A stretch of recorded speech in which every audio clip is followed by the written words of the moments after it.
Hot rods are a purely American thing. They started with early Fords mostly, 20s and 30s Fords. As I understand, GIs came home from World War II, they wanted to go fast. These were made from cheap cars that were just sitting around, just waiting to be hot rodded.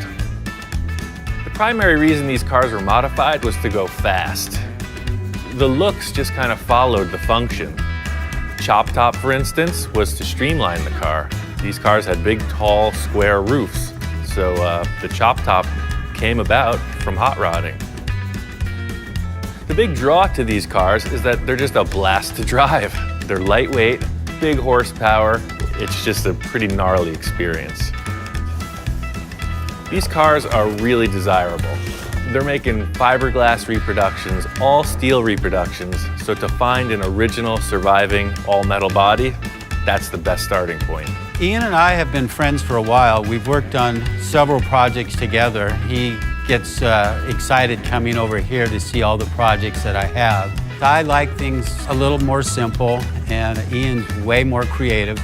This is like ideal hot rod material. It's a little bit too far gone if you needed to restore it. All the mechanical parts are junk, but for a hot rod, this body is really good. For the show coming up, I just want to go see what's around, get some inspiration, and start this new project. The Ventura Nationals has gone through a couple different transitions. It used to be called the Primer Nationals, but the primered cars have evolved into, like, you'll see, full custom blowout. This show is happening.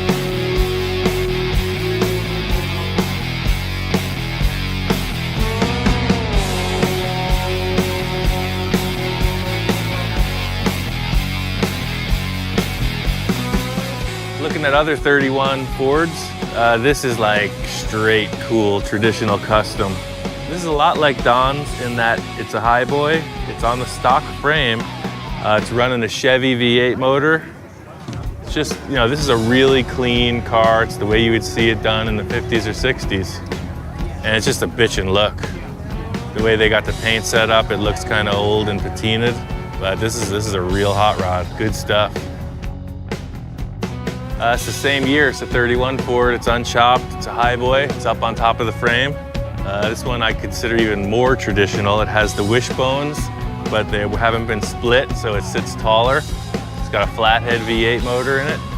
It's totally legit hot rod, it's the real deal. The exhaust on this car is bitchin'. I really like it. It makes a mess, but it looks awesome. It seems like everything with hot rods has been done. I'm always trying to break new ground, but I see these traditional cars that are pretty mellow and they're damn nice.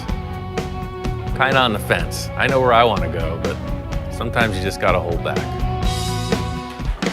We really started this project about a year ago. I built a whole frame for it and we haven't done anything since. I made a whole front clip look like a stock car. That's when the debate really started. I wanted to lengthen it out about 8 inches just so we'd have more room in the cab of the car. I'm trying to build it as comfortable as I can. The problem with extending the wheelbase is it's not that Model A hot rod that you see on the lakes in the 50s. Those cars were running a stock wheelbase most of the time, and that's the look.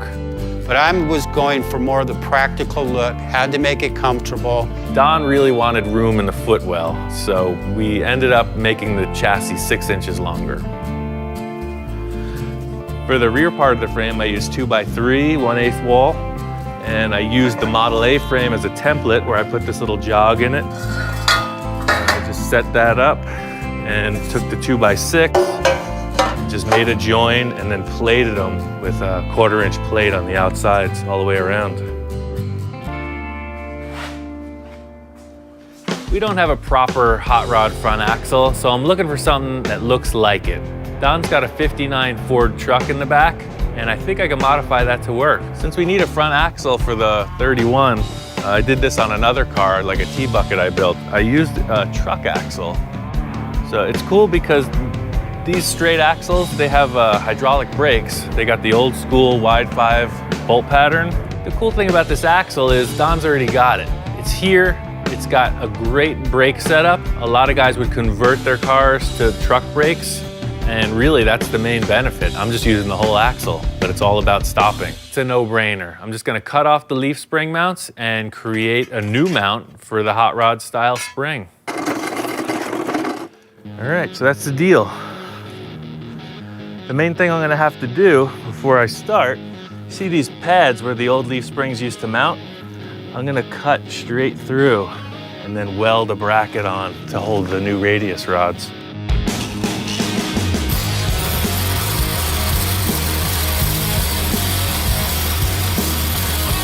I'm cutting off the brackets that held the parallel leaf springs. That's the way the 59 truck was set up, but I want a transverse leaf spring.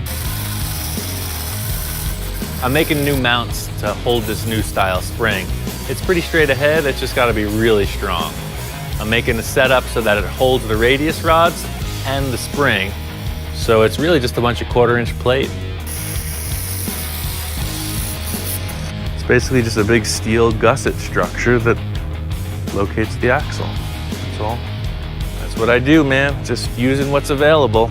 Anybody can get in the catalog and pick a number, but I'm making it.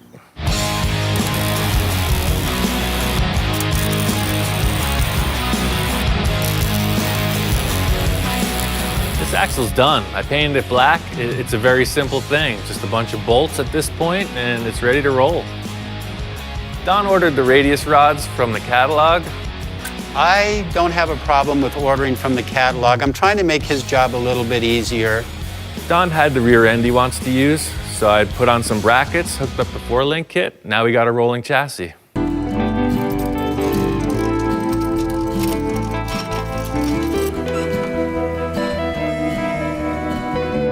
This body is 80, 90, whatever years old. It's super old. We had to take it and do a bunch of work underneath. We got replacement wheel arches, a couple replacement quarters, and it's really just cut and weld. Body work, sand, sand, sand.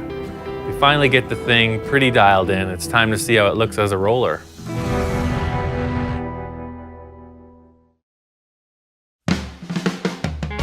Don's got the treasure. He's got this Chevy truck steering box, but it ain't gonna work.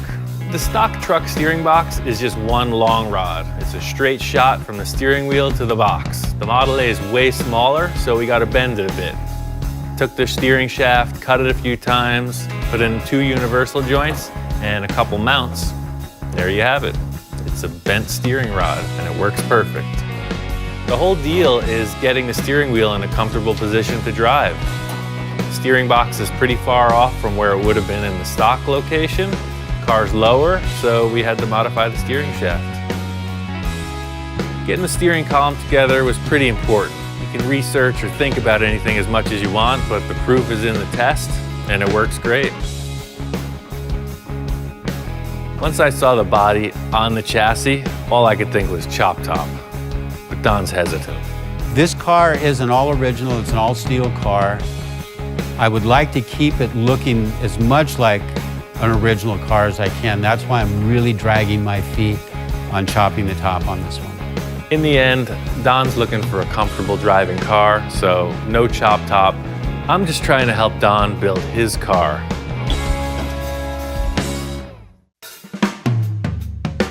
Every Model A has a hole in the roof. Can't get around it.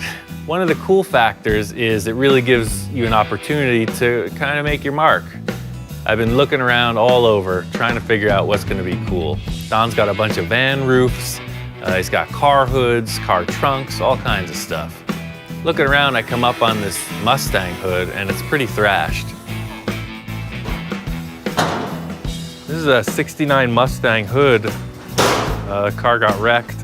I cut it out about the same size as the roof opening in the Model A. It's got a neat crease down the center, and it's worthless as a replacement hood. So we were talking about using it to fill the hole in the roof.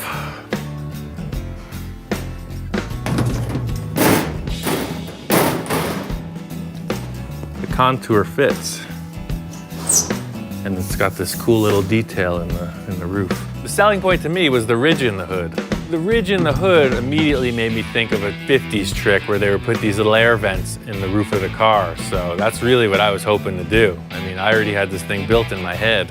This is a huge sheet metal panel, and I don't want to warp it. There's a million ways to jig it up, but I found that tech screws, just screwing it down every few inches, works perfect. So that's the plan. Just screw it down. We'll come back and fill up the holes later with weld. Pretty much it. We'll just weld this on. It's going to take a long time to make all the tack welds. It's about 16 linear feet of welding, so stand by.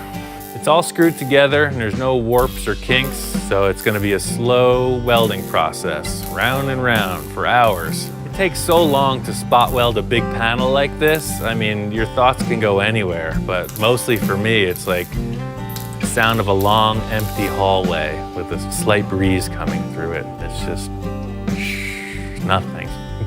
You can't think too much when you're doing this or you go crazy. It takes a long time. The satisfaction comes in the end result, because a lot of guys will want to work through it too fast, and I know what happens. I've been there. So really, I've trained myself to just slow down time. Just take your time and do it right.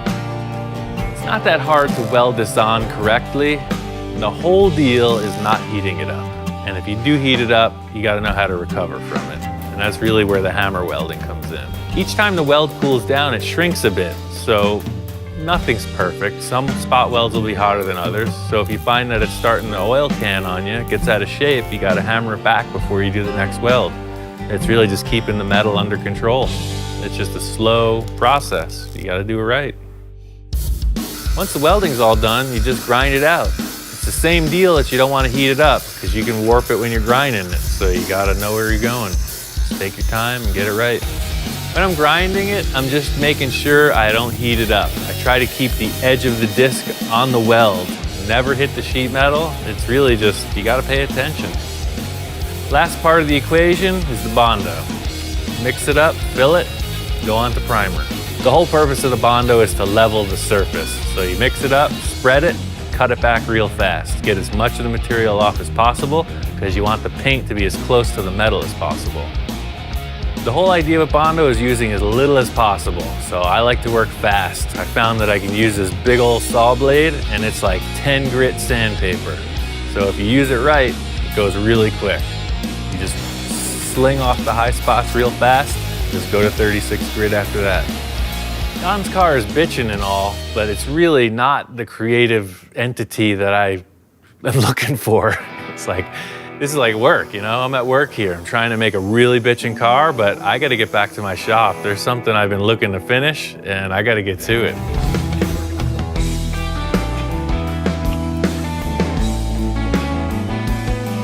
The whole idea with this being on airbags is it's gotta function. It's gotta move up and down pretty quickly. It's gotta look cool and be strong.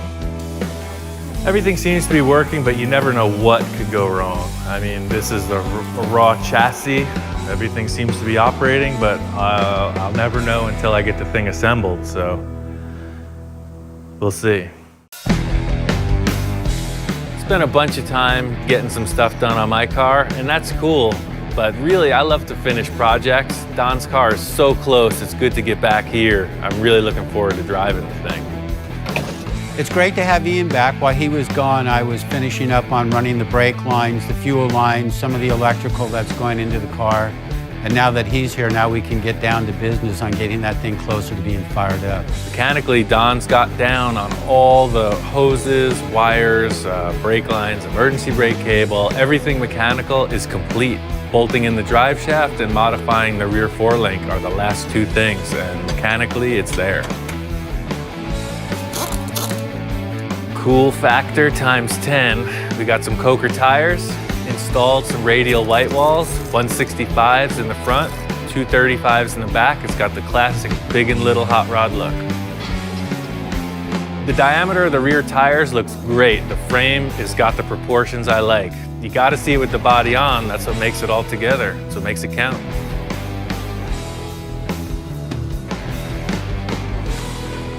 Well, the body's in good position. I gotta see what this thing looks like. Been waiting a long time. A lot of effort's gone into getting this far, so let's see what it looks like in the sunlight. I like it, sir.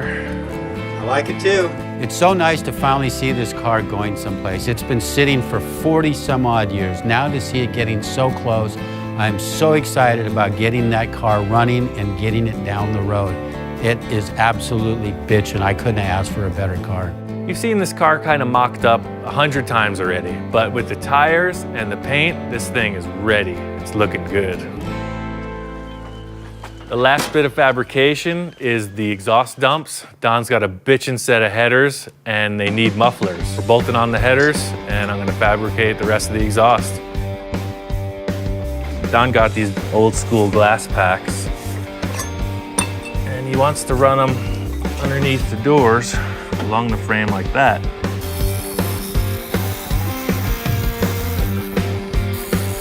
Took a whole bunch of cut and welds, but it actually gave it a better shape in the end. I trimmed it back until it has this like flowing rearward, kind of a mellow curvature. It looks good. That's pretty much the layout. I'm gonna take it off and finish weld it, sand it up nice. Don's gonna paint the whole assembly black. So the last bit is just to put a gasket on here. I'm not gonna put it together finally until we're really done, but this is the gist of it. So you got it and it's shut off. It flows out through the mufflers. So it's a 2.5 outlet to a 2-inch end pipe and muffler. But if he goes out to the salt flats or just wants to annoy his neighbors, you can open it up.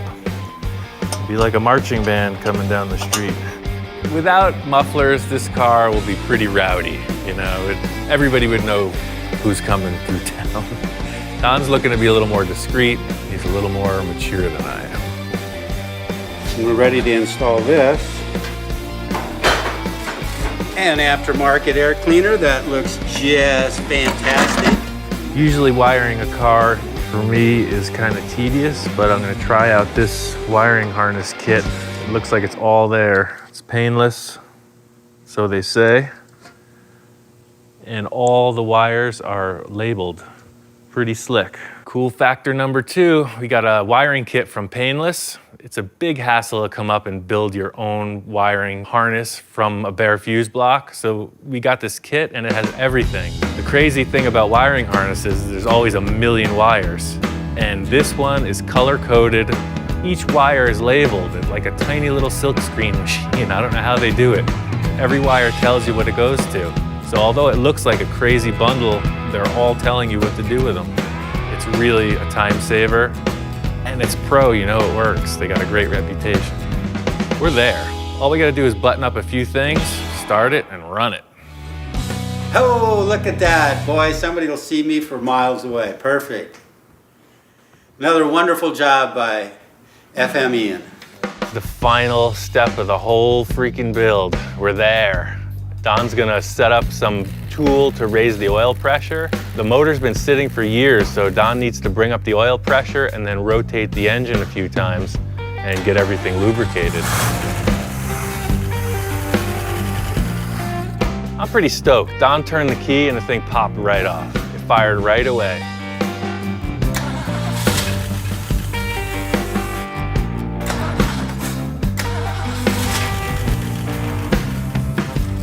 The compression and everything in the motor seems cool. It's firing fine, but it's not delivering fuel. I'm not sure what the deal is. It's pulling the fuel up out of the tank, but it's like sort of just pulsing. It's not really delivering the gas the way it should. For some reason, the gas isn't getting to the engine. Don's gonna set up something with a fuel pump or whatever, but I gotta take off. I gotta pick up a car and deliver it to another client. So I'm gonna come back in about an hour. Should wrap this up and we're gonna run this thing. We're ready to rock. I'd say a significant event occurred in my absence.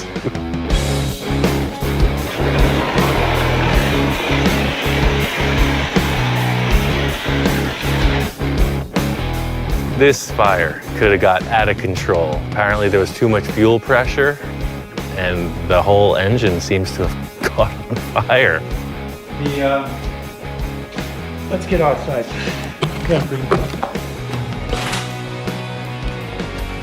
What happened was the seat and the carburetor stuck open.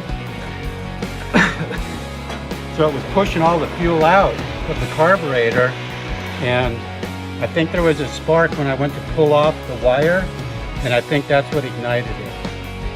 takes a lot to get me excited. I'm a pretty mellow dude. So, you know, seeing a car that was freshly incinerated, it's pretty exciting. I can't say I was really disappointed because it's exciting, you know? I'm into that kind of stuff.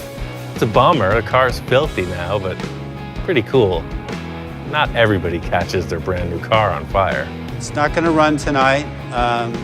It will run. It will make it to the show. It's just going to take cleanup time now. Yeah, well, nothing's burnt. It's just dirty. No. It's very minor damage. Well, apparently getting gas isn't the problem now. It seems to get plenty of fuel. So I think we solved that problem.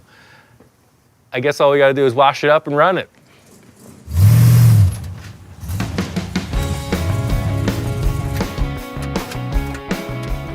It's running. It's ready to go. We're going to the show.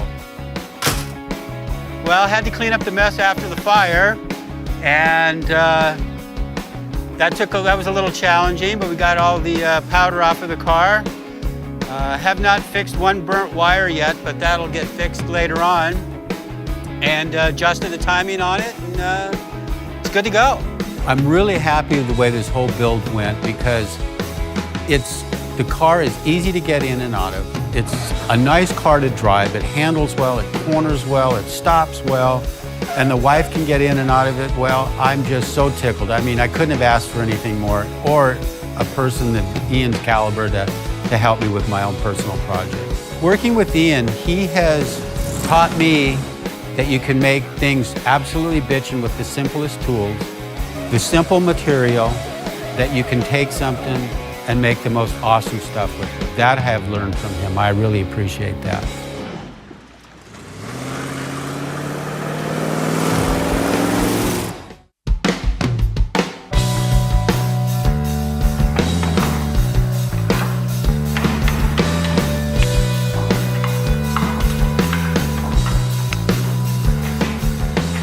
Yeah, this is assembling it for the first time. It's still kind of a mock-up. I don't know if it's actually gonna work, but I got a pretty good idea, so we'll see. This car is really kind of the opposite of what Don's is. His is for the street, this is for the show. It's high fashion. All it does is get off the trailer, show up at the club, and do its dance. It has no other purpose except to get attention.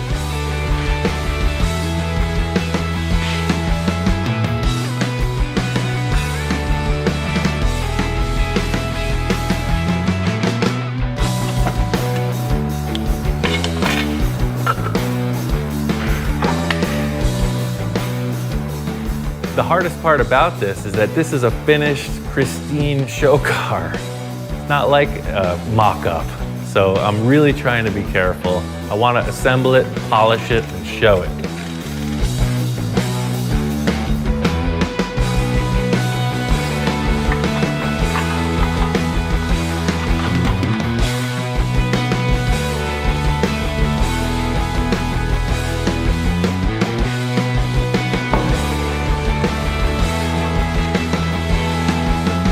I got my car put all back together. The front suspension works great. I got it on the trailer and it's off to the rodeo.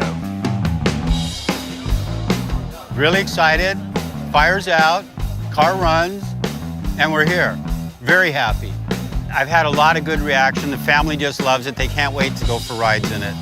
Seeing Don happy with the car, excited to drive it, I mean, that's what it's all about. Working with people and getting that type of response makes it happen for me.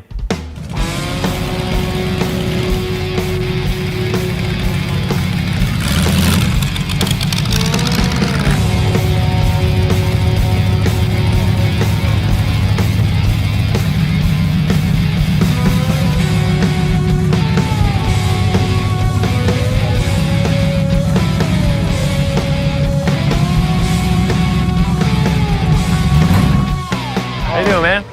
I guess what kind of engine? Like Pontiac, Oldsmobile? Oldsmobile. Okay. 48, yeah. How does it go? It drives like a jalopy. It's got some poop? It's like an angry little go-kart. Yeah? Is that like about a 30 A-bone body? It's a Chevy. Oh, it's a Chevy? Yeah, it's a 31 Chevy. I'll be See darned. all the extra lines in the body? Yeah. Well, what was it, a two-door sedan or It was a four-door. Oh, and you shortened it up? Everything, yeah. Yeah, I shortened it a little. Made it The whole channeled, 9 yards. chopped it, Channeled it, sectioned it, and painted the mother pink. Well, what a car. I've never seen nothing like that in my life, and I've been around for 77 years. Right on. That's cool.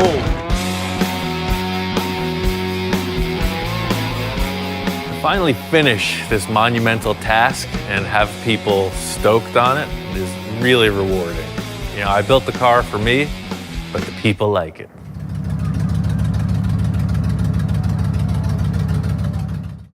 It's kind of funny. I went to this VW show to get inspiration to finish up the car I'm working on, but it got me charged up to go in a whole new direction. I really think I can pull off a really awesome chop top. I know Bill's got a car, so here we go, another project. Bill's a client of mine. We've worked together on a bunch of projects. He's got more stuff than I can ever imagine. I put labor into his projects for his treasures, so we do a lot of horse trading. Bill and I were talking about this VW Bug project I had. He mentions, coincidentally, he's got one laying back here. Somebody changed the doors for some reason. It's pretty solid too, look at the rocker panels. Southwest car. There's no floor pan, no kind of VIN tag of any type, so I really don't know what year this is. He said he thought it was a 64 or 65. It's in really good shape. This is a perfect start. Somebody stripped everything out of it. I don't have any carpet to remove. It's off of its floor pan. I have another floor pan at the shop I can put this on just to make sure everything is square. All the door gaps look good. I don't think the car was crashed. It's never been rolled over. He said it was a Baja Bug, so I don't think it was jumped too hard or really freaked out on. This is freaking perfect. There's no preparation. I thought usually you get a car, you gotta pull all the dead rats and bubblegum wrappers out of it. This thing is just clean metal. It's ready to go. I don't know how heavy these things are.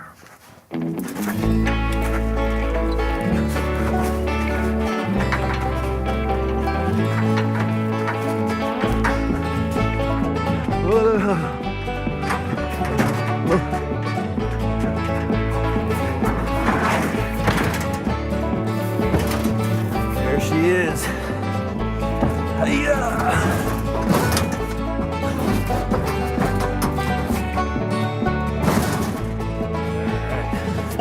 Get this thing harnessed up, get her back to the shop. All right, let's get the heck out of here.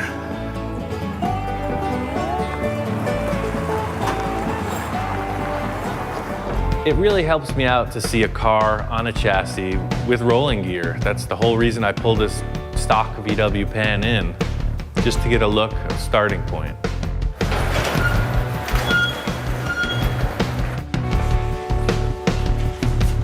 I think this is how they did it in the factory.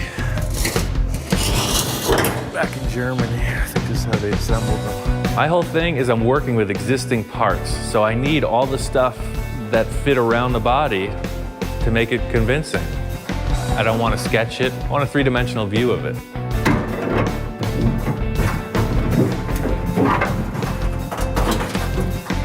Perfect fit. Hard part about building this way is you're just stacking a lot of parts. I'm moving car bodies, tires, frames, it's a lot of work. Putting it on the floor pan, you see it. It looks like a typical Bug. Everybody's got one. It makes me want to cut it up, change it around. This is a good reference to see there's no weight in the car. The VW is a great off-road vehicle, so you can see that this, as a Baja Bug, it had tons of ground clearance, plenty of headroom, big windows, you could see all the obstacles you're approaching. That's not what I want. It's a pretty tall car. I want it about that high. This new Bug, I'm really just trying to one-up a couple things in the chop I just did. Namely the windshield height and just the general appearance of it. There's a couple subtle changes, but I know I can move through this thing fast, and that's the whole plan. Just if I can reproduce this, maybe people will buy them. Maybe I can get better and better at it. Once I got the doors off, I had to figure out how I was going to go about cutting the rear of the C-pillars out. There's a million ways to cut a car. The VW in the rear in the C-pillar is kind of a unique shape, so I'm choosing to just delete it. It's going to be easier to build it back than to try to modify it.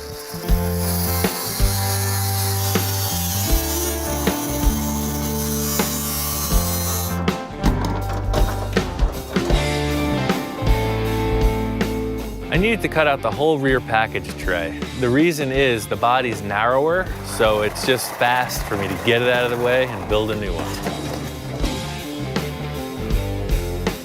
The whole trick with this is I'm leading the whole chop off of the A-pillars. Everything else is built to fit. So as long as the body's square and the A-pillars fit, carry on. It appeared I didn't mark the side of the car before I cut it, because I didn't. I'm that good. I know these cars. I just freaking go. That's why it's so quick.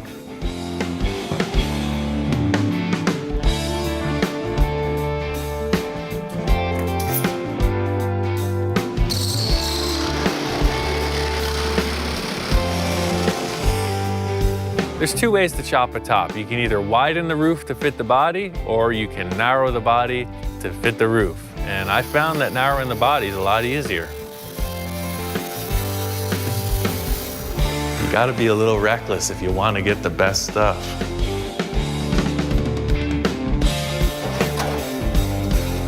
By cutting a car up and piecing and placing stuff, by mocking up pieces instead of like having a set definition of where you're going, it allows room for that little nuance, that thing that could potentially take it over the edge. And I just love the feeling of being a little reckless. I'm confident enough to be able to pull it off. They were. You can see on the inside here, is 39 3/4. But now, where they come together, this inside is 41. So the lower the roof gets, the more mismatched they are. Most people will split the roof and make it wider to take care of that, but I like the idea of making the car smaller. Narrowing the body is really fast because you don't have to cut through that big dome in the roof. That's a huge welding procedure. Narrowing the body makes it fast. That's bottom line. My plan for this car right now is to have a front engine, so eventually all of this, or the majority of it, will be gone. But just so I can get a good look, I'm gonna trim it nice, put it together, and chop the hell out of it later.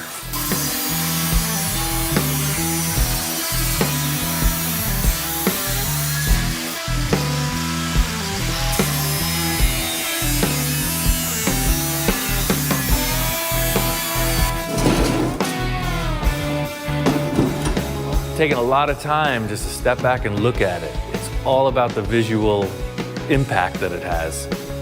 The window openings are very important to me. I think I'm just gonna cut these two little tail pieces off and stick a tire under there and look at it.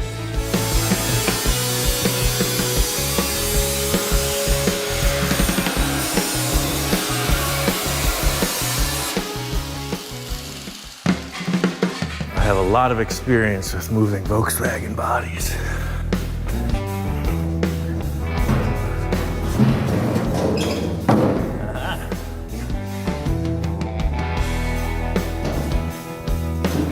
This is pretty much how I build everything. You know, you can draw stuff, but I really find it easier to just stack parts. That looks freaking bitchin'. Now that I got the body together, I want to put the doors on and fit out the window surrounds. I'm really stoked to see this thing mocked up.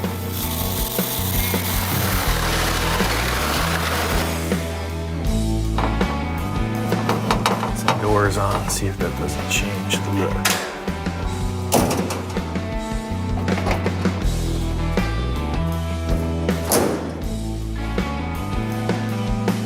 Okay, looks great. Now that I got the doors on, it's time to just fit out the rest of the sheet metal. It's all about detail. I'm gonna spot this in right now.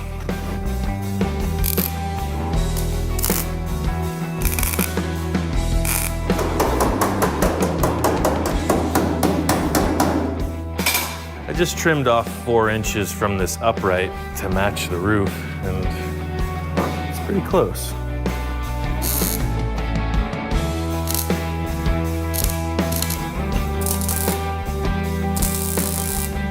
All right, that's tacked temporarily. You can see how much work's gonna have to go into that later, but hey, looks good from this side.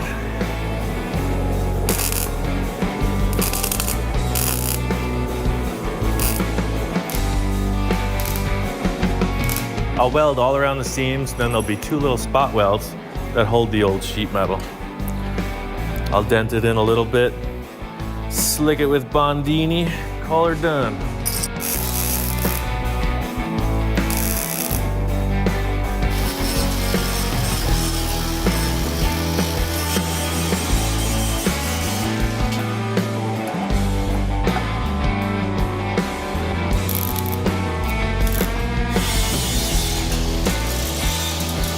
This is what makes the chop. It seems like a little detail, but the fit and finish is what really makes it count.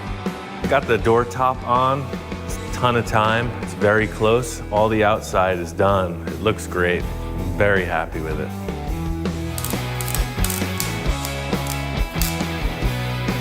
So the idea here is that this line is gonna roll right through. Nice. Come out under this.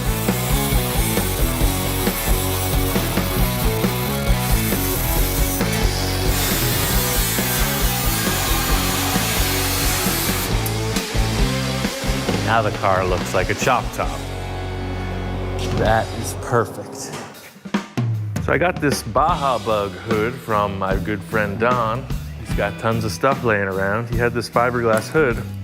I decided to use this fiberglass hood because it's a little shorter. Looking at the Blue Bug, the hood is really close to the ground. The fiberglass hood that I'm using is quite a bit shorter. It's from a Baja Bug, and I think it's just gonna look cool. The car's 2 inches narrower than it was, so the fiberglass hood's gonna have to get narrowed too. I'm just gonna cut a big V groove out of it and piece it back together.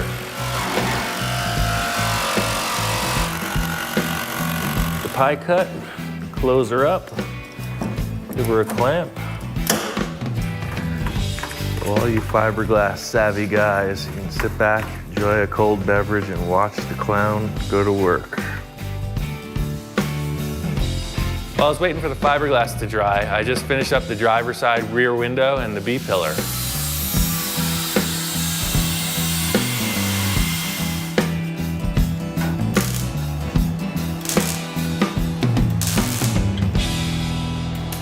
The primary difference between the way I work and someone who thinks out the whole thing beforehand is that I leave an opening for that nuance, you know? That's the great artist. That's the thing that makes the difference, is the unexpected. And I leave a lot of room for the unexpected. I totally get that my approach to this is not the standard procedure, but I've made it my whole career to be creative, and that's really what this is about. I don't want to have a job. I don't want to conform. I want to be creative. That's what I'm doing. That looks pretty good.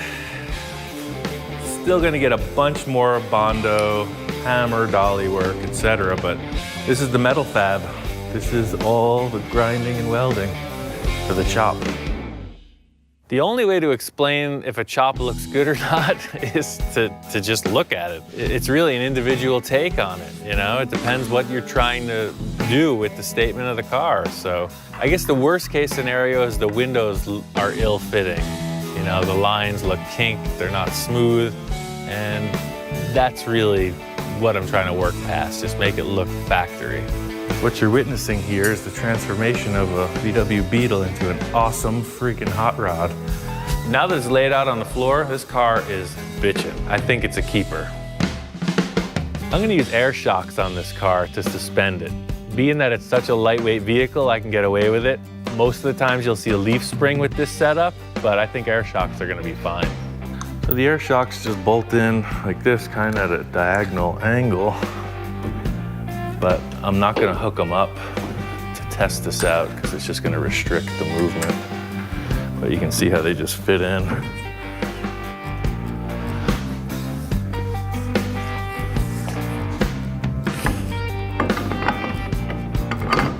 It's pretty crazy that this axle bolts right to the VW wheels. I don't know. Maybe somebody out there knows what's up. I'll tell you, it works. I guess if you look at it from this angle, you can really see how drastically cambered the tire is. and it's not gonna work for me. If this thing should like get loose, unweight, tires are gonna tuck under and the car's gonna flip over, guaranteed. Problem with an off-camber suspension is if the car unweights, the tire tucks under and the car flips over. VWs are notorious for this. I'm making it worse because the front is doing the same as the rear. Typically a VW Bug, if it flips over because of this situation, it's because of the swing axle rear end. This car has sort of a swing axle front end as well. So it's got to be kept under control or this thing's going to be loose. So this is the air shock that is basically limiting the up and down suspension travel right now. It's all on the shock. There's nothing else on the car to stop it from moving. The whole thing to make this suspension work is bump stops and limiting straps. That keeps the axle in position. What the off-road trucks do is they use a limiting strap. It's kind of like seatbelt material. It's doubled up, stitched really strong. So as this guy is trying to open as the tire falls out, this guy limits the travel of the arm. The limiting straps were easy, simple bolt-on, but the up travel of the axle has to be controlled too. So the limiting straps, they only took care of half of the issue. They're stopping the tire from dropping out. But still, it can come up. So if you were to hit a big bump at speed, it would slam the shock shut and ultimately ruin it. You could do it a couple times, but we need to have some kind of a limiter to stop the axle from moving up. So for the up travel, I just ordered these bump stops from a catalog. Contrary to popular belief, I do order stuff from catalogs from time to time. The whole deal with ordering these bump stops is they're new, they're good, I need them. Simple rubber block with a bolt in it. They're meant to take the axle bouncing around like crazy on an off-road car. Every fabrication has its look. This car has a lot of tube elements in the whole front end. So for me, getting these bump stops mounted, it's gotta be a piece of tube and it's gotta look like it belongs in the car.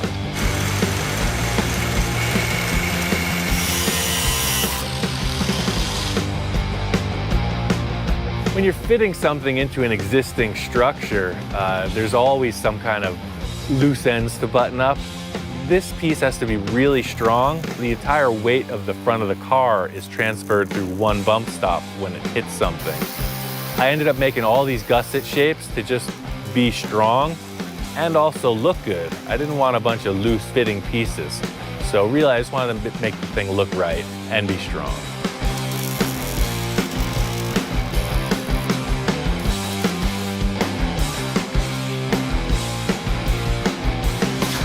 I think that did it.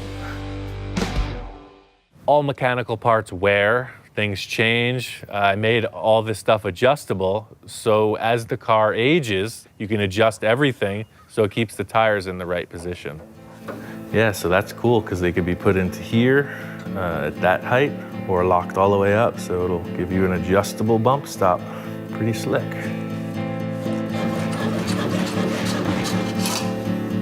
It works. That's what I'm saying, just driving down the street, you don't need more than that. It's great. The attitude of a car, the car's face, are defined by its headlights. These headlights are pretty crazy. They're actually pieces of spun aluminum that I found in the scrapyard.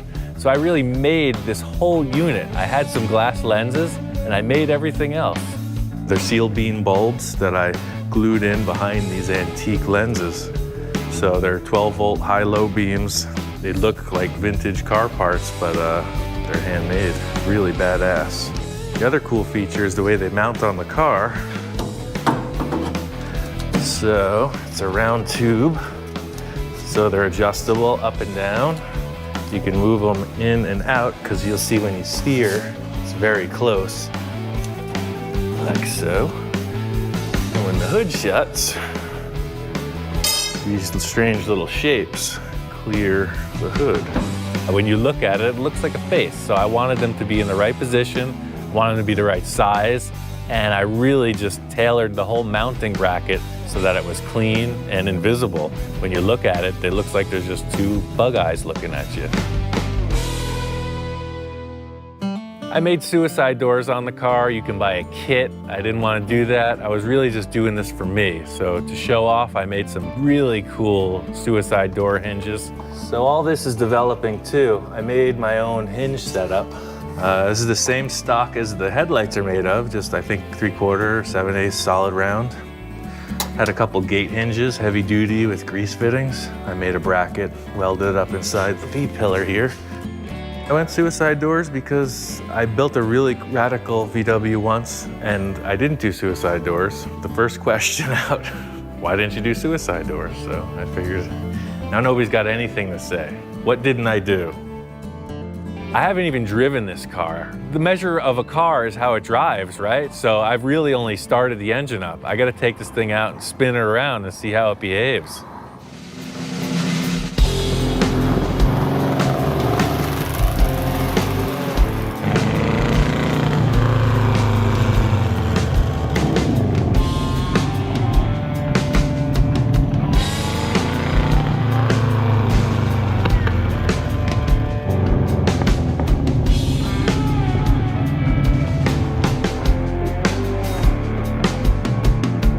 Car is a blast. The crazy thing about this car is it is like a go-kart. I mean, it's miniature inside. It's really sectioned down, but it's a ton of fun to drive. It handles awesome, and the 50 horsepower that it has really makes it appear to be a strong runner. It's a ton of fun. It's like a big kid's go-kart. I got this car in just under the wire. The clients are on their way down. They're road tripping all the way from Canada to pick this thing up. And I really haven't even had time to enjoy it. I get to drive it around the parking lot a couple times, and then it's in the trailer and off to Canada. I've been working on this car for about 18 months, and it's pretty cool to see somebody just say, I want your work, we'll take it. These clients are buying the car sight unseen. I got a deposit wired into my bank account, and all they've seen is pictures and video of the car. So I'm a little nervous when they show up. I really don't know what they're expecting. I know that I've done my best work. I can only hope that they appreciate it. The most flattering thing really is that they know of me. They know the cars I've built, and they really wanted a piece of my work. That's the ultimate compliment. Hello. Hello, Vivian. Nice to meet you. Nice to meet Right you, on. Vivian. So here's that thing. That's sick. Wow. That's crazy. Just crazy, man. My name is Mark Hayward. I'm from a little town outside of Vancouver, British Columbia, Canada. Thought we'd come all the way down to California and meet Ian and pick up that beautiful little gem we got sitting over there. Oh, man. But I fit. You're about 6'2", right? Yeah. Oh, yeah. This is gonna be all right, man. So this car here, I mean, I basically bought it sight unseen. It was just spur of the moment type of thing. Like I say, we corresponded on email, and he said, well, maybe you're interested in this Volkswagen I got.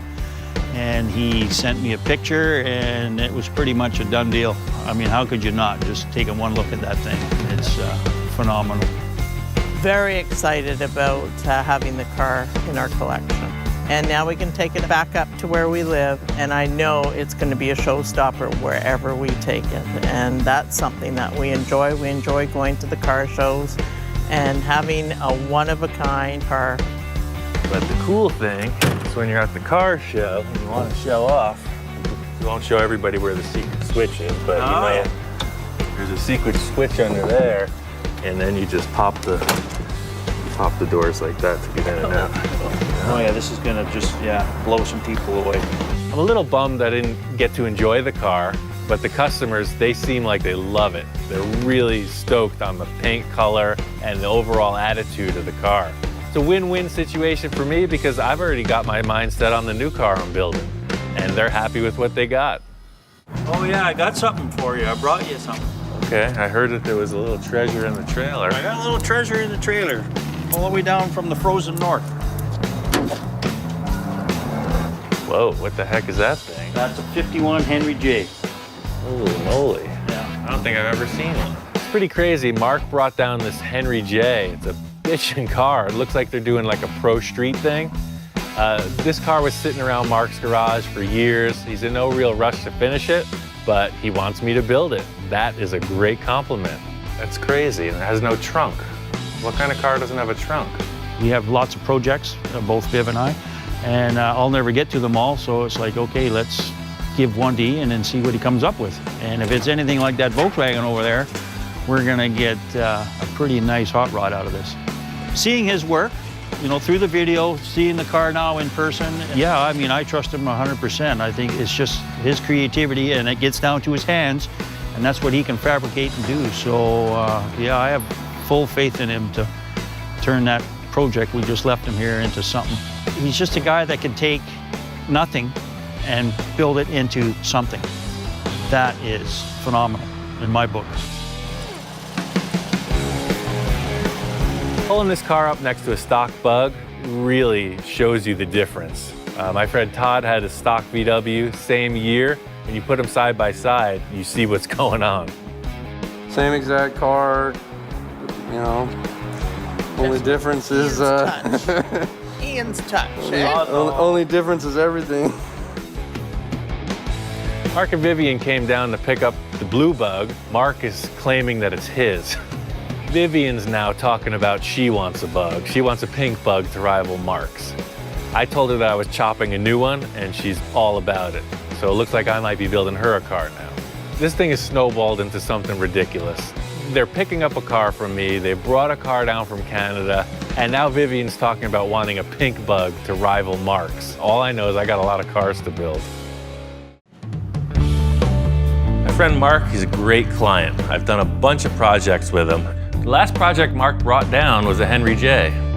He says he's got something newer and wilder than anything we've tried so far. You know, I'm very fortunate to be one of Ian's clientele.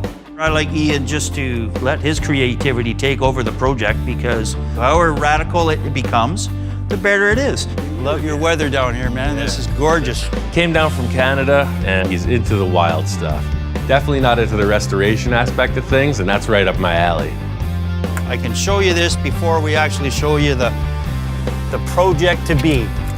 Originally, this whole idea came about by a drawing, and he's the only one that I can think of that could actually pull this one off. He said it was a Volkswagen. It's a Volkswagen. Shows me this drawing of this pretty wild cartoon hot rod. I'm all on board. So it's like a front engine Volkswagen bus hot rod thing. Just like the Ed Roth monster cars, this is right in that vein. It's just a new style on it. And I think pushing it forward is always really cool. So I was excited to see what Mark had in the trailer. This isn't like the last thing I brought you. Okay. It's in a little more disrepair. It's a mighty short Volkswagen you got there. It was not what I expected.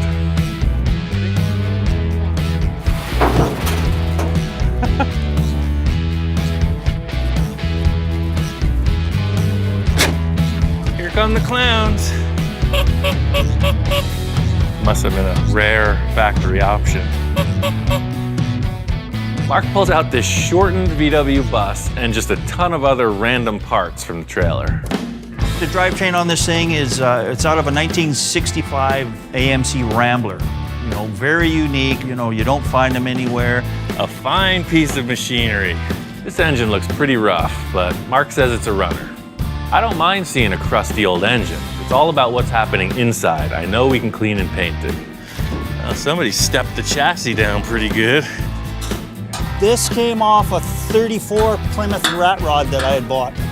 So I thought, well, let's throw AMC running gear in a Plymouth frame, and then now we're gonna put a Volkswagen body on it. You know, let's mix up all the...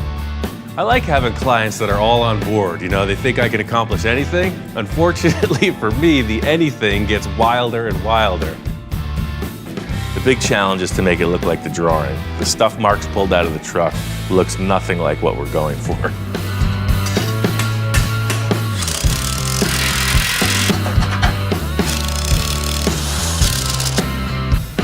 All right, so that's a roller.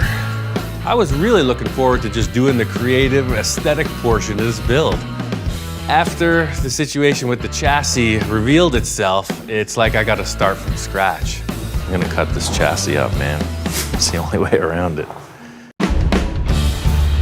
So we're on to plan B. The frame is bent. My idea is to use the existing components in the chassis, fit them up around this engine in a proportion that looks most like the drawing. Mark says this engine has been sitting for a while, and the typical statement of, ran great when it was parked. Turns over, it's not seized. I'll clean this engine up later. I want to get it in place and mock the whole car up around this engine. I learned this technique when I was 5 years old, playing blocks in the living room. It's the same process. I got an A+ on that course, by the way.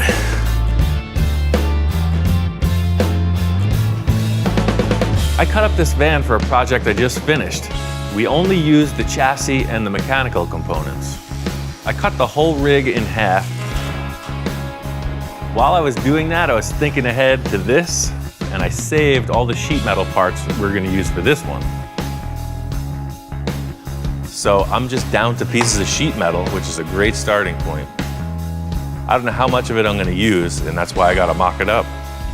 So according to our schematic, there's a large hole burrowed straight through the center of the donor vehicle, and then is inserted up to the valve covers on the engine. Let's try that. I'm always really excited about a project for the first few days because that's when all the inspired stuff happens. The fun part is just the possibilities of it. You know, at this point, it's just a blank canvas and I can go in any direction I want. That's really the spice of the whole project, is figuring out what you're gonna do.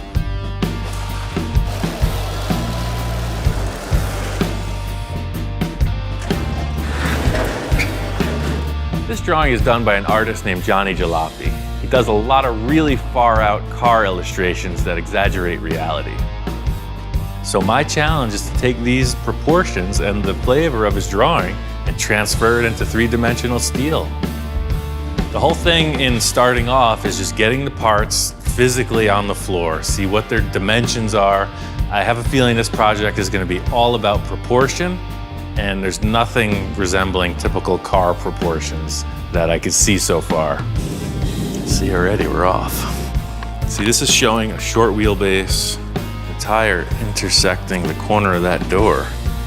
So you can see the tire should be as tall as that handle and come way forward. Mark brought this set of white wall tires. A tall, skinny white wall would be the best option, and they're just really hard to find. Mark has these two, and I'm gonna try to make them work. What I'm trying to do is make this tire look as big as possible. And the only way I'm gonna get that is making that body smaller.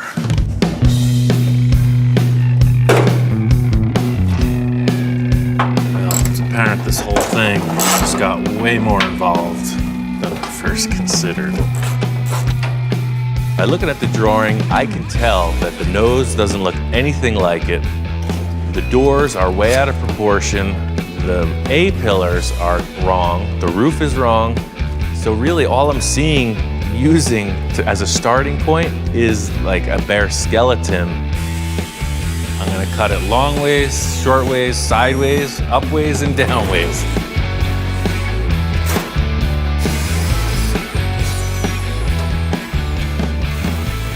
Well, the whole thing with this chassis is it's set up as like a T-bucket hot rod. You know, it's a short wheelbase, big engine, big tires. That's the look. My challenge is to take this utility vehicle and somehow morph it into this cool hot rod shape. If you ever sat in an early model pickup truck, 34 Ford for instance, they're miniature. So this is just getting closer to those proportions. I basically just need to shorten the door by a foot. Any moving part, once you start sectioning, it starts to get a little sketchy. I chose to leave all the latching mechanisms and the hinge mechanism in place. That way I had a 3-point reference, 2 hinges and 1 latch. By leaving all the factory components in place, it's just a huge time saver. All I did was cut through the sheet metal and put it back together. I think I'm onto something. It's looking good. I like the proportions of the lower half of the body, but there's really no other way to go about this other than to recreate an entire new top of the car. We're not out of the woods yet, man. This is a good start.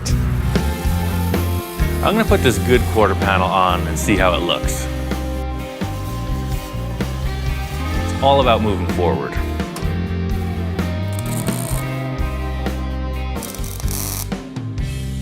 You can take that to the bank.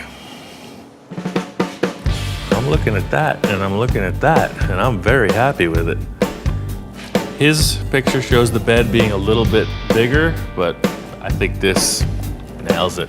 The shorter bed makes the wheel look bigger, and that's a win. All right, so today's adventure, that does not look like that, so I'm going to make it.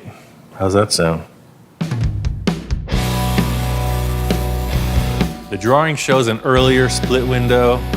We've got a later bay window bus. I want to make this look just like the drawing, so I have to build a whole new windshield frame and dashboard.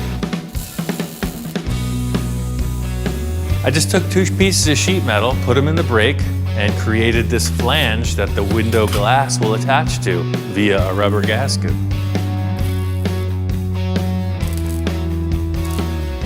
Next, I made some cardboard templates that'll represent the glass. Then, I built the top and center of the frame.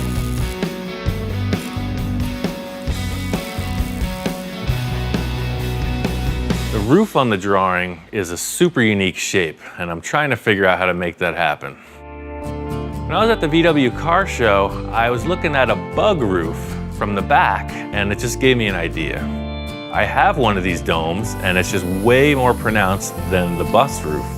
If you really look at the Beetle, you'll see that towards the windshield it flattens out. It's the most curvy right above the back window. So I cut the rear portion of the roof off and stuck it on here backwards, and it worked perfect. What's not to like about that? That's it. See, his drawing has a really nose-down attitude. You don't even care. This is a breakthrough. This is a moment. His roof still needs a lot of work, but just to get this dome and put it in place is a big breakthrough. That's the proportion. I'm using this round tube to create the front of the visor on the roof, and this is going to represent a drip rail all the way around the perimeter. Just slapping a piece of sheet metal on looks pretty loose, ragged, so this gives the sheet metal a definite formed edge. No sharp metal, nice rounded edge, and it's strong. Now that I see this, I am genuinely impressed. It looks great. I'm pretty committed to replicating the drawing as close as possible, but in working with these metal shapes, I think it's given this windshield area an even cooler look. This is just a little more radical. You got some really cool dimension as compared to this, it almost looks flat. It was nice to end the day on a positive note. I'm gonna talk to Mark about the engine situation tomorrow. If we can't find another engine, and this could really set us back. I got the whole front windshield established. The next big challenge is the rear portion of the cab. The drawing doesn't really show what's going on back here, so I'm leaving that open to my interpretation. I got a cool idea where I'm going to utilize the rear tailgate of the van and split it in half and make 2. The portion with the rear window will be back here, and then the lower portion with this detail of the body sheet metal will stay here. Being that the cab is so much narrower, the whole rear window frame and the rear hatch have to be reconfigured. It'd be nice to just cut it in half and put it in place, but all the proportions are changed. Taking all the leftover pieces of the car and just refitting them in a way that the hinge mechanism will work and the rear hatch will open and close smoothly. It's just way smaller. So, you want to ride this thing, don't you? I know I do. That opens, you got your breeze. There's room to cruise, man. It's gonna totally work. So, the second part of this is the lower hatch. I'm gonna leave the center. It's twice as much welding. I'm gonna put both sides inward.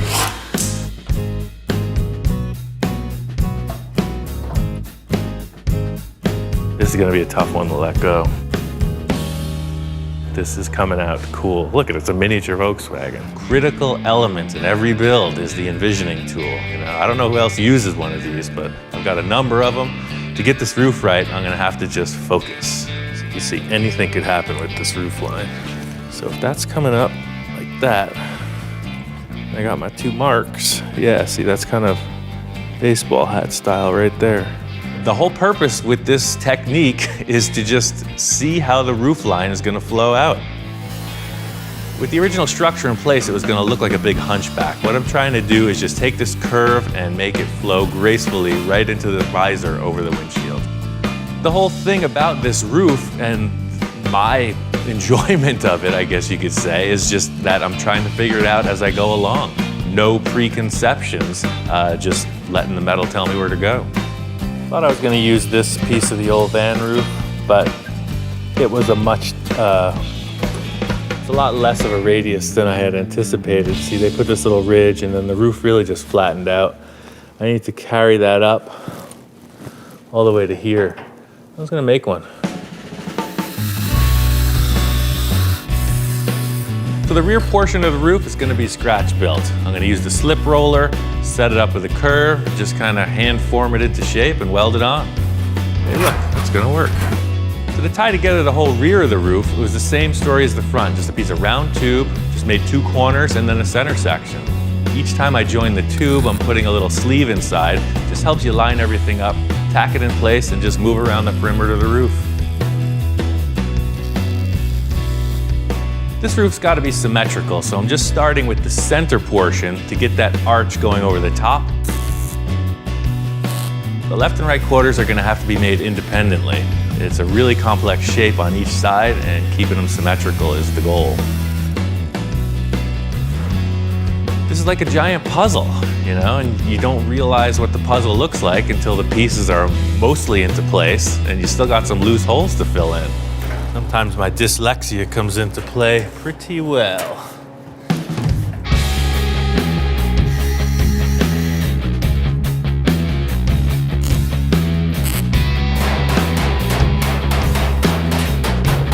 These rear quarters are pretty complex. I'm thinking it's going to be the easiest way is to just create a series of triangular shapes, tack them together, and then hammer and dolly them into shape. So this metalwork looks pretty raw. It's got a lot of welds. That's just characteristic of this fast-paced work I'm doing.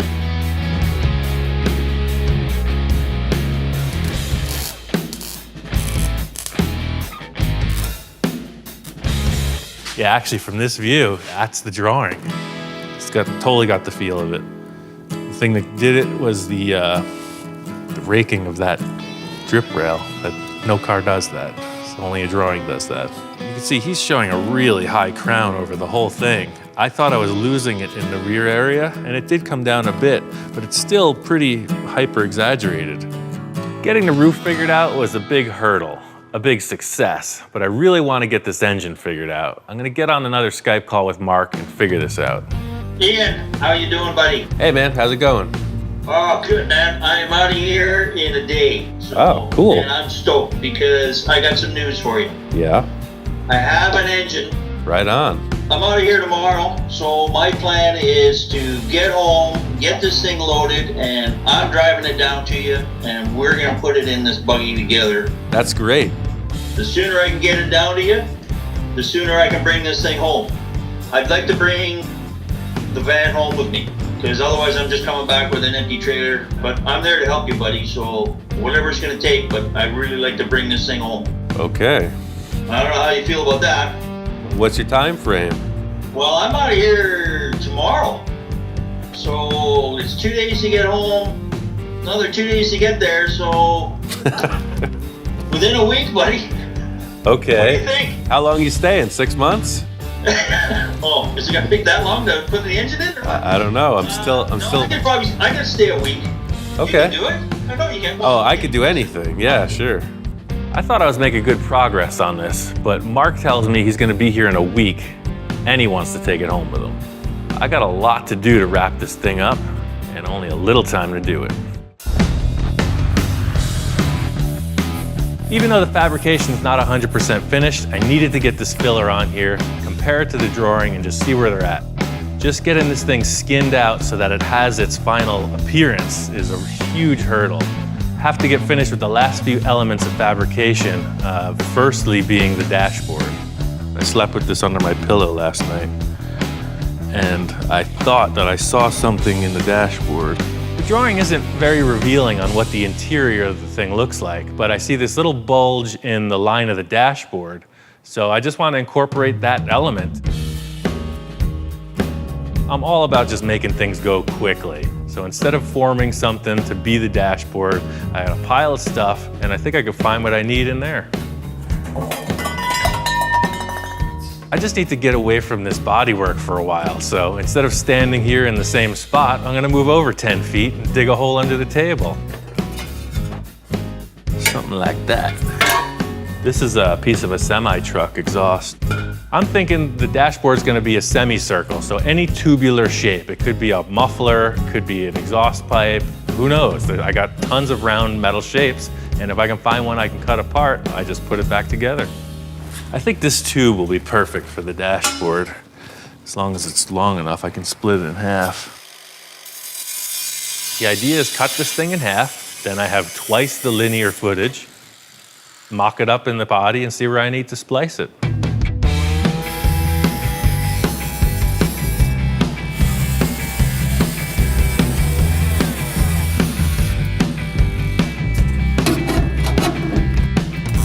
The whole idea here is simplicity.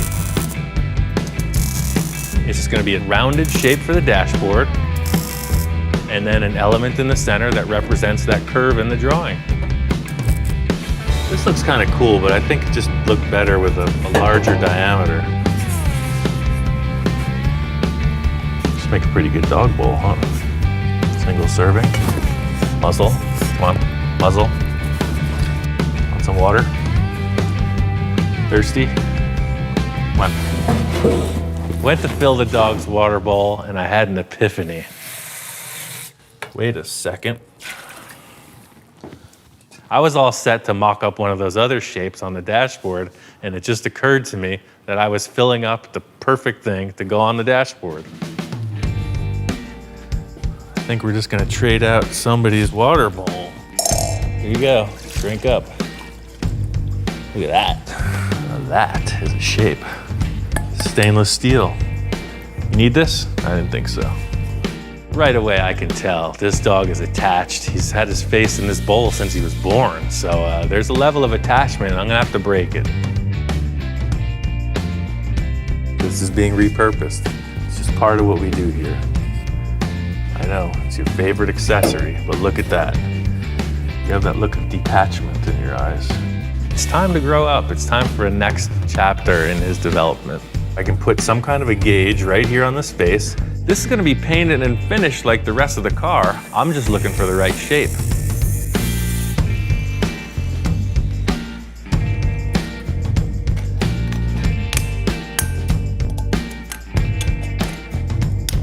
Don't look so concerned, man. I'll get you another one. As soon as I put a weld on this thing, you know, the aroma was coming out. He could smell his saliva just roasting, and I could tell he knew something was up. You know, I'd have to taper him off, talk him down, but he came through all right. The dashboard is a really cool element, and I just wanted to look finished. I had these other little shapes that were for some water filter project. They're just little domes. I spliced them into the end of the dashboard, and it just finishes it off. Instead of seeing a rough sheet metal edge, it's a nice curved element. This is a pretty minor detail, but you need a dashboard. I need somewhere to put this set of gauges Mark gave me, and I want it to look like the drawing. Up to this point, I've been working from a line drawing, and that's really helped with the building of the structure of this. Johnny sends a color picture. He's got this really vibrant, kind of toy race car feel. To see a colored in rendering of what the whole thing's supposed to look like, that gives me an idea of the finish. I got this Cruise Night blue metallic from Eastwood, and I added some blue metal flake on top of it. I want to finish the dashboard and paint it first, just to see how it looks. This dashboard is just one hurdle along the way. This is a marathon. Seeing the color rendering of the car really made me want to make this paint job nice. The whole idea with a finished paint job is that it's mirror straight. The easiest spots to pick out are your long, flat panels. Second thing is all your edges is just trying to get these lines razor straight. This portion of the process is really something that I've been fixated on because it takes the metalwork to the whole next level. You can do great metalwork and everything, but it's always gonna need this type of finish. The better metalwork you do, the less filler you're gonna need. I got this 3M Platinum Plus body filler and it lays out like nothing I've ever used. It's totally smooth, there's no air bubbles in it, and it sands really easy. Once I got the body work done, I was ready to move on to paint it. In an effort to stay true to the drawing, I had a guy who does stickers scan this into his machine and cut them out on his vinyl sticker cutter thinger.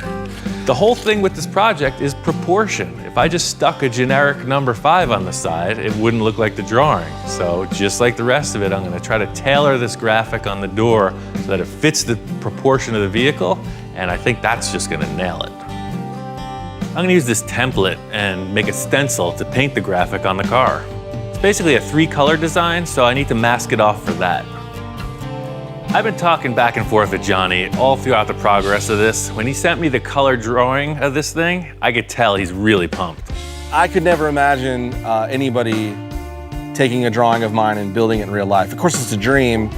You know, those are the things you hear of the legends did that stuff. You know, the Ross, the Barris, you know, guys like that. Those are guys that took creation from a paper and made him a moving machine that turned into these entities on their own. When I first heard about it, one of my friends on Facebook had messaged me that he saw on Ian's page a post with a picture of my drawing saying, you gotta give the people what they want. I sent Johnny a message, told him, hey, we're gonna build this thing. What do you think? And at that moment I was like, really? Are you kidding me? Cheesy to say a dream come true kind of thing, but you know, it is, you know, I'm glad that Johnny's on board. Super excited. It makes me really want to do this thing right, get all the details in order. With the metal work, you're creeping up on an end result, but the paint work, you don't realize it until you peel back the wrapper.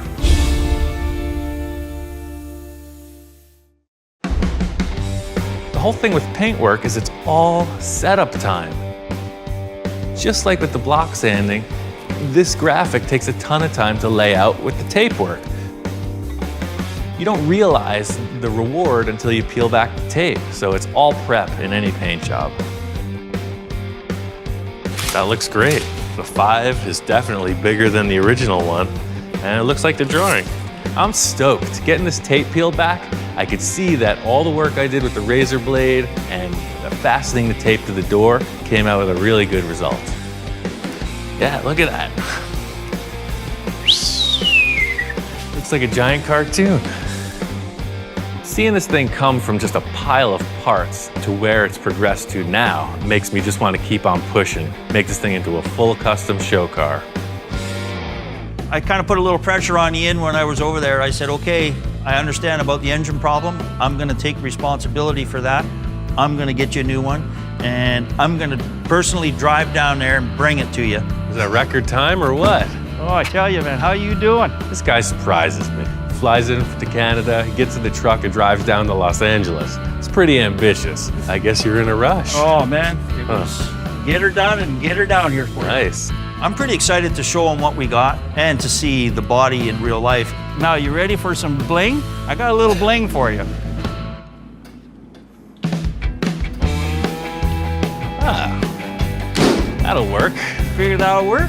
That looks just like the engine you brought before, but this one is nice. This one's out of a 1966 Rambler Ambassador. It even matches the paint color. That's cool. Mark pulled the engine out and I could tell this dude is serious. That's definitely the same transmission. I think this will just bolt right in. He's really dialed this engine in. He's all about getting it here. So I'm gonna show him what I've been up to. As soon as you said you were gonna handle that engine, I got real serious. Holy, are you kidding me? He rolls out this body. Not only is it bodywork done, it's frickin' painted. Oh man. Mark was stoked. He saw that blue out in the sun, metal flake shining. I don't think he was expecting me to go that far with it. He was talking about a rat rod. I don't know, this doesn't look like one to me. This is not a rat rod anymore. This is a frickin' show car. Wow. I had Johnny send me some vector images of his graphics. He just did a computer-generated thing, and I had templates made at a sticker guy. So it's actually his 5 artwork. It's killer. Like, you nailed it. Having an identical engine was really a saving grace. The engine fit perfectly. It was a perfect bolt-in. It looks great. I just need to see it run.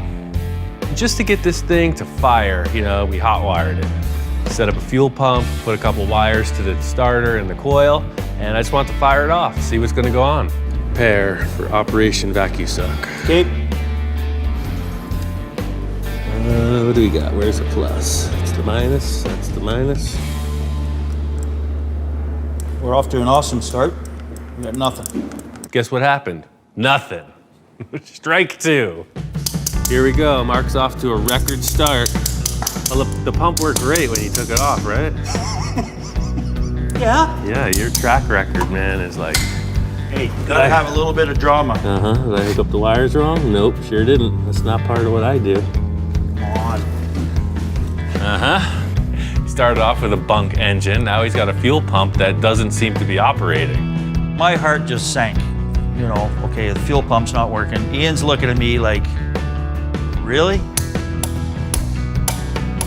It's a typical simple thing, you know, those fuel pumps, when they sit around, they tend to not work again, and that was the case here. I'm gonna take care of you, don't worry. You got plan B for plan B? Yeah. He had one, so we moved on to installing his electric fuel pump. I know the suspense is really getting to you. You're on the edge. Is that tight? There's one last thing I'm gonna give you before we start. Here you go. That's how much faith I have. Now this is a different coil too, so. But I do use have this the start. old original one. Oh, just one thing, just one other thing Just I one- have to mention besides the fuel pump. You ready? I'm ready. And this one day at band camp. I'm ready. What could possibly go wrong?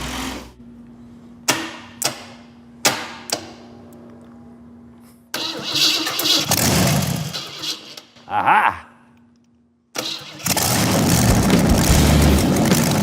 Hit the starter, and hey now, it works. All right, man, you're okay after all. You know, I had faith. You're not even gonna need that fire extinguisher today. I think you're good to go, sir. I'm very happy with that. That sounds like a good engine. I think it's on to the next. Johnny's drawing is showing no radiator in the front. You just have this bare grill shell, and that's a cool look. To me, that's the most important factor of the nose of the car. Hiding the radiator in the back is the only way through this. I made all these crazy tubes to get the liquids from the front to the back. This is crash course in plumbing. I'm having to plumb these lines from the water pump under the vehicle into the radiator. And it sounds pretty easy, but when you realize how cramped and small this car is, there's a lot of bending and fitting.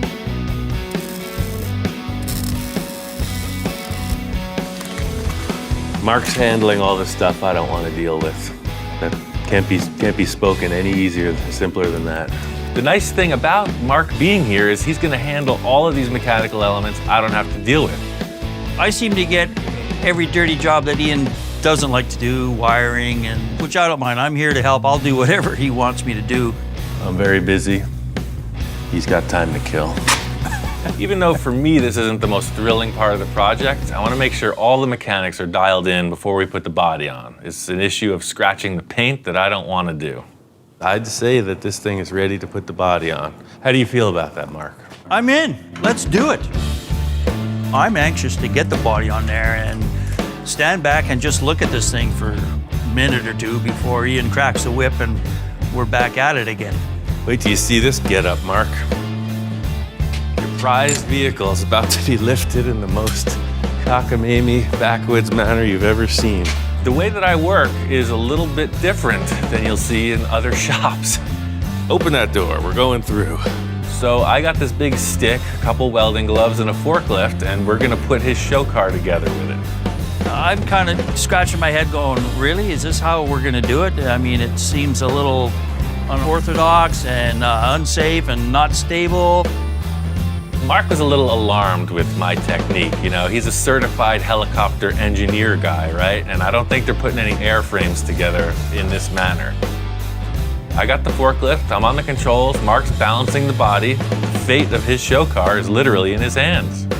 Definitely not a one-man job. I don't know how he was doing it before, but the way the body goes, it's got to come down the back first and kind of hug around the frame, and then the front drops. And if you go straight back, you're out. This is the whole deal. I've never seen this painted body on the chassis. That is one sick ride. Oh, look at it from here. Oh yeah, man. That is pretty cool.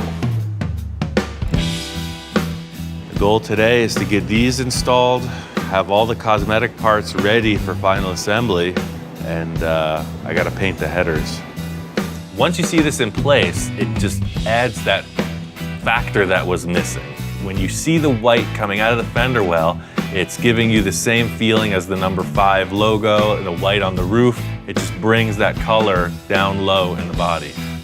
I worked on a couple other projects where there's this amazing glue. It's kind of like a crazy glue, and then it has an activator, so it's an instant cure. So it's pretty trick. You definitely don't want to get it on your fingers.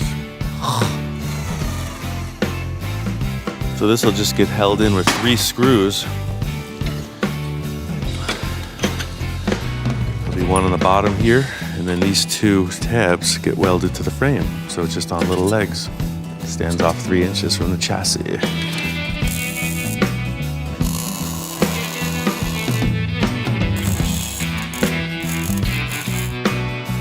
This thing is perfect, man. Check this out. It looks like the frame is going right through, like it's an actual chassis. Look at that. Oh wow! Can't believe you just whipped those up. Perfect. That is. The other fabrication element that's missing is the exhaust headers. Couldn't find any headers to fit this strange engine as it is, and no need when you have Ian Roussel on the job. He just fabricates what he needs. I actually built these headers before the car was painted. Mark really liked them, so I explained exactly how it went down. I really liked the way the T-bucket style headers looked in the drawing, and I wanted to mimic them as close as possible. I used 1.5-inch round tube. The first step was just cutting the tubes and welding them to the flanges. Then I used the tubing bender to curve the tube and make it slope back towards the car. The real mark of the craftsman is how these pieces fit up, so just taking small cuts makes it happen. I used the plasma cutter to cut a hole in the main tube to get all the pipes to fit up and actually flow exhaust gas. The whole idea with this fit up is that once it's welded, it just looks clean. You don't see the welds. These things came out great. They look just like the drawing. I ground and sanded out all the welds, and they're ready to paint. I got this ceramic coating that's specifically for exhausts from Eastwood that cures with the heat of the engine. I've used the spray can style high temp paint before, so I was expecting this to come out similar, but as soon as I started spraying it out of the gun, it coated amazingly. I think this is really cool looking exhaust you fabricated here. This just ties everything together. I sent Johnny a picture of the car, and he says he's coming out from Florida to see it in person. The whole mission here was to make this look like Johnny's artwork. He's really itching to see it, so I want to get it driving by the time he gets here. All we got to do is finish the wiring, got a few more parts to install, we're ready to go. Remember this? That's what I sent you? A little bit different than when we got here. The story with the front grille is it's an actual Model T piece that Mark had. He got it at a swap meet, but it only sort of resembles the drawing. What I did was I shortened it up from the bottom, I put an interior structure in it, and then found this really cool mesh at Industrial Metal Supply, and bodyworked it, painted it up. I just gotta let you know that in aviation, the insulation you've done on this bolt is incorrect. What? What are you talking It's supposed to be in the direction of flight. So, and when this thing starts to fly, it's gonna go that way. Well, I'm pretty well versed in space travel and mechanics of that nature, and none of that applies to where we're going. Okay, so we're just gonna do a little function check, see how good my wiring skills are, and see if we got fuel pump first. Sounds like we got fuel pump. Mark's really been working it out, you know. I know he's a perfectionist, so he gets the fuel pump in, got all the lines ran. As they say in helicopter world, clear. Hits the key, starter's cranking.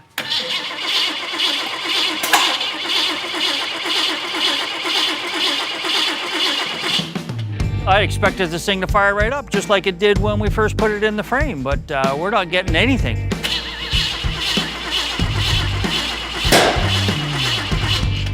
I say we got a firing order issue. Call him mechanic, fire him. Who wired this? Glad I'm not in his helicopter. Yeah. So we do the normal checks or whatever. We found some issues with the spark plug wires. This little center coil here has to be curled over, so it's making contact with the copper connector. I predict as soon as he gets these wires connected, it's gonna light right up.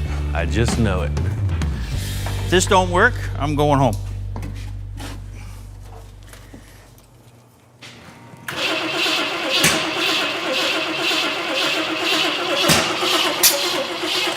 Huh.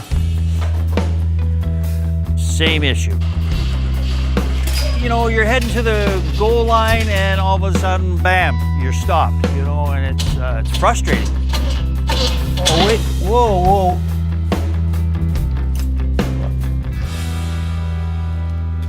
The cap's turning this way. Counterclockwise? Yeah.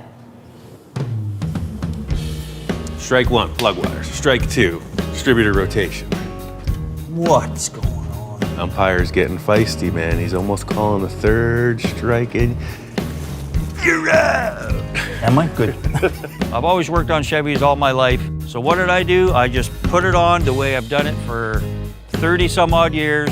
And of course, this thing turns counterclockwise, not clockwise. I'm ready when you are again, Mr. Roussel. We gotta get this thing running. Of course, there's the pressure, there's the deadline. That's always the way it is. Do I need to say a little prayer? Maybe for myself?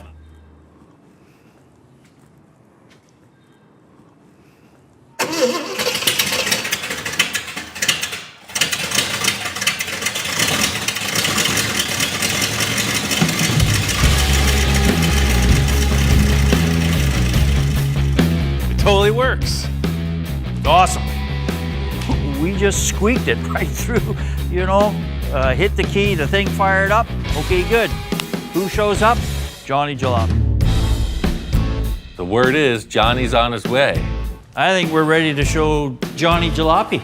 Yeah. Let's let him see his creation. I agree, sir. The coolest factor about all this was that it was a collaboration, and that's what really pushes me. Having other input really makes it a cool thing. Aha. Hey, man. Hey, what's going on? Holy cow. What do you think about that? Kidding. Dude, finally got awesome to meet you, man. Good to meet you. Mark, Mark. what's up, man? When I first walked in, I just went, are you kidding me? It's a machine now.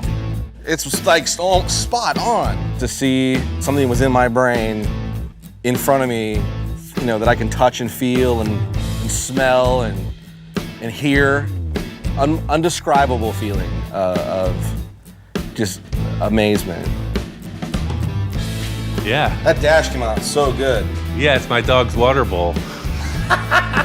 He came in, and I don't know how he reacts to stuff, but it seemed like he was super charged up. Killed it, man. Right on. That's awesome. Cool. It's exactly what I thought about was a little bus thing sitting on a tea bucket. How cool would it be to take one super crazy culture, the Volkswagen guys, and one crazy culture, the hot rod guys, and mesh that together and create something totally different.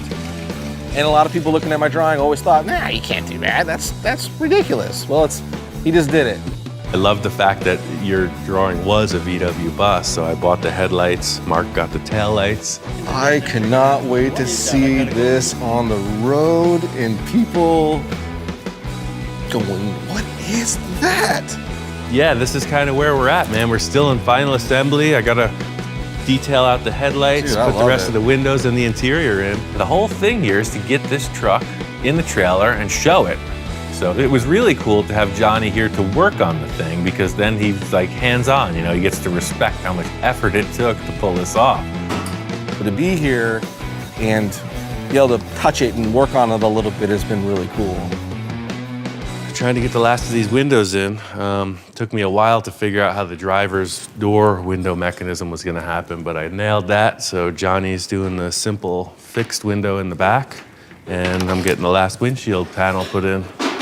Pretty straight ahead. He says, did you say the easy back window? I gave him the easy one to do. I handled all the challenging tasks. Installing windows is pretty challenging. I told Johnny what I needed from the rear portion, so it just takes time. I'm busy, I'll let him figure it out, and that's really the learning process. I'll be here fussing with this while you go on to Victor. Tell you what, let me Be here doing the hard time. finish this up, and I'll be right over to give you a hand with that. Come around and bail me out. Maybe I've just done this a lot. I don't get it. You know, I just pulled the film right off, and hey, that's it. It wasn't the case for Johnny. Meanwhile, he's pulled 2 sheets of the plastic stuff off, and Johnny looks like a moron. I'm quick, man.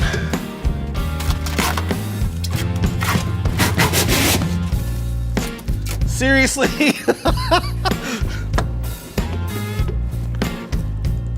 45 minutes of me trying to get plastic off Lexan, and then Ian just comes over and rips it right off.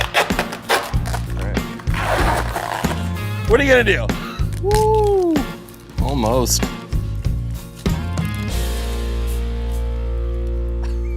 The last thing we needed was this upholstery. Hey, right on time. Yeah, here's the rest of the stuff. Perfect. Jack pushed this interior to the last minute. Johnny and Mark are gone. It's the night before the big show. I was up all night, worked my fingers to the bone. You and me both, man. We'll get busy. Yes. Sure. It was pre-fit. All I had to do was screw it in place, and we're off.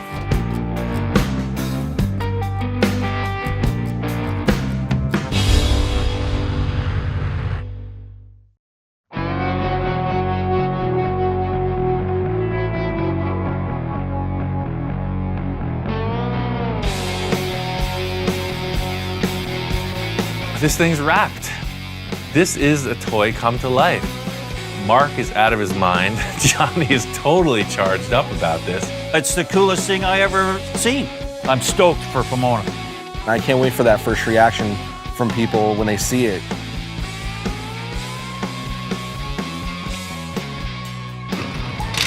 Up to this point, it's been a static piece. Johnny drew it, it's been sitting in the shop, but it's an actual car, it drives around. It's time to take it to the car show. We're out here at Pomona. It's a swap meet car show, the biggest one in the world. Shaka, good job. Pomona, man, beautiful swap meet. I've been cruising around there this morning. Reaction on the car is all thumbs up. Probably the coolest car at the swap meet today. And cool, and way different. You know, I love it. I had never seen it outside the shop until today. So the windows absolutely glow in the sunlight, and it was like a beacon.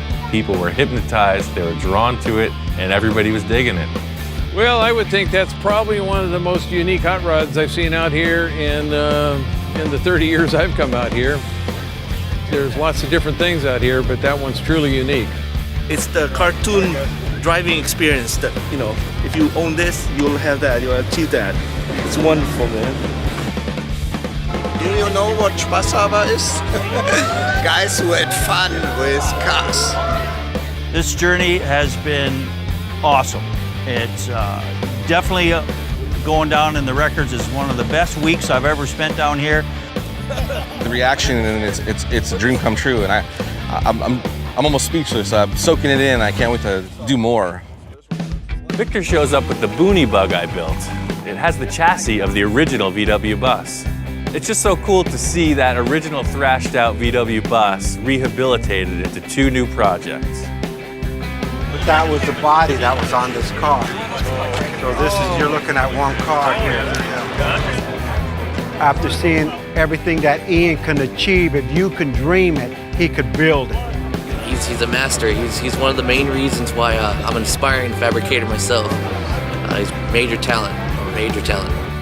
This is kind of a step in a new direction for me because it's the wildest design I've ever worked on, and it was dictated by an artist. So it really makes me want to do more.